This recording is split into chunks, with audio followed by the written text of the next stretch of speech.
అల్పకాల శ్రమలను భవింప అనుదినము కృపనిచ్చితివి.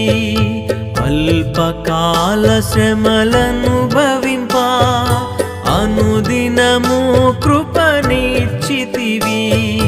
నాధుని అడుగు జాడలలో నడచుటకు నన్ను పిలచితివి.